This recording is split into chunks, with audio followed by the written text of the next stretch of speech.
देश भर में हुए लोकसभा चुनाव के 7 चरणों के बाद आज गिनती का दिन है। लगातार काउंटिंग का ये सिलसिला, ये दौर जारी है। इस बीच आपको बताते चले, एग्जिट पोल के जो दावे थे वो कहीं ना कहीं गलत साबित हुए हैं। एनडीए और इंडिया बनाम ये लड़ाई जो है वो काफी दिलचस्प होती हुई लगातार बन रही है।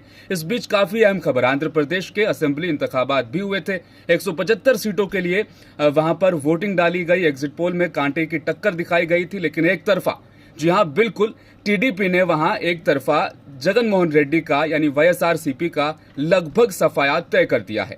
शुरुआती रुझानों के मुताबिक 137 सीटों पर इस वक्त टीडीपी आगे है और 119 सीटों पर टीडीपी लगभग जीत दर्ज करने के करीब बिल्कुल पहुंच गई है। एक और अहम बात हम यहां पर शामिल कर दें, कयासों के बाजार में एक ये भी हवा बहुत ज्यादा ये खबर गर्म है कि टीडीपी के सरबराह चंद्रबाबू नायडू लगातार अशोक गहलोत के साथ राब्ते में हैं। अगर मुमकिन होता है इंडिया अलायंस बहुमत के आंकड़े के आसपास पहुंचती है तो टीडीपी यानी चंद्रबाबू नायडू कभी भी किसी भी वक्त एनडीए का साथ छोड़ सकते हैं, यानी प्रधानमंत्री मोदी या अमित शाह का साथ छोड़कर राहुल गांधी से मिल सकते हैं, इंडिया ब्लॉक से मिल सकते हैं।